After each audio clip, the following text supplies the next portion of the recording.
Alright guys, this is LA Digger 81. I'm back here to do a revised version of my electrolysis video I just put on YouTube a couple days ago. I got in a hurry and I had put my leads in the wrong spot. And I didn't want nobody to mess up one of their iron relics. Just going to clarify, the positive goes to here and the negative goes to whatever you're cleaning. So now I'm just going to go ahead and go back through it. I know some of you have already seen it, but I got here's my shell, my Hotchkiss shell I found a couple videos back, and here it is all cleaned up. It turned out real good, I think. And it's got we diffused it right there. Don't recommend doing it, but we did it with a automated drill press. We were a long ways from it and had the shell in water, and it was down in a hole just in case it decided it wanted to blow up for some weird reason. No one would be near it. But anyway, here's some of the pieces I cleaned just recently, and they turned out pretty good, I think. Here's a shell frag. It was one of my first ones I found. I was pretty excited about that. And then got a bunch of these where I'm going to put them back together. They all kind of fit, look like, where the Borman fuse, I think, went in there. And here's the bottom of a Hotchkiss shell I cleaned. I did have it hooked to that, but the glue was kind of starting to fall off. And here's some cannonball shells, fragments.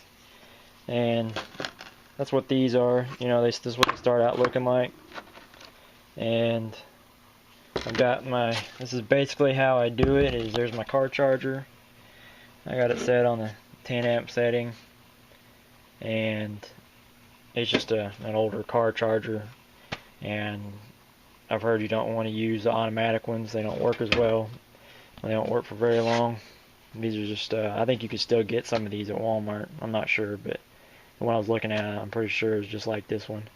But anyway, I take, like I said, I just went to Walmart and got it was like a $2 extension cord, cut it in about 5 pieces, have the leads, the ends showing, and bare wires coming out, and then do the same on this end.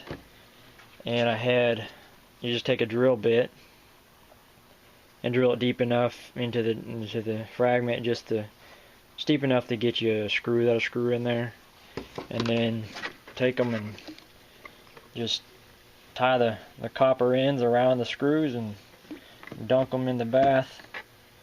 And I'm using flashing here, just kind of like some roof flashing you can get at Lowe's or wherever. And sometimes I'll use a bigger piece of iron. This one, I don't know where my big piece went. I had it somewhere that I used for my shell, but it's quite a bit bigger than this. But this works real good for, I know, all these smaller things I'm doing. But I think it's got about, 2-3 gallons of water in it. I put a cup of baking soda in it, and it seems to work real good. So then I've got, once I think they're good and done. It's like these, I left in there for about 2-3 hours, and they were good enough for what I wanted to do with them. And I just kind of take them out, tap them with a hammer, and then I got my drill here with the brush. This got it, wire brush, got at Lowe's, and hit them with that, and it kind of gets everything else that's sort of clinging on just a little bit. And then set them out in the sun, and I'll spray them with this polyurethane clear coat, and it's flat, so it's not shiny too much, but they're still kind of a little shiny, so I'll hit them with this steel wool after they dry for a few minutes, and they turned out pretty good. So I'm impressed. I'm happy with it. I like the way it looks, and I know some of the guys use like paraffin wax, I think, and I just don't have any of that right now, so that's why I use the clear coat. I just wanted to get it to where it wouldn't rust no more, and preserve them. They display a lot better like this. You know, some people might wonder why you're cleaning fragments, but I think they're pretty cool. And you can display them better where there's not junk falling off of them and they don't continue to rust. So, but yeah, and you can see it right now. It's working good. So you can see all the bubbles coming up, and the water kind of got little currents in it, and it's turning and swirling around. But anyway, it'll sit there, and like I said, 2 or 3 hours, your fragments they'll look like that. And after you wire brush them just real quick, but anyway, that's how I do it. And you know, I haven't been doing this a long time, but this is basically the first time I've done it between these fragments and this shell.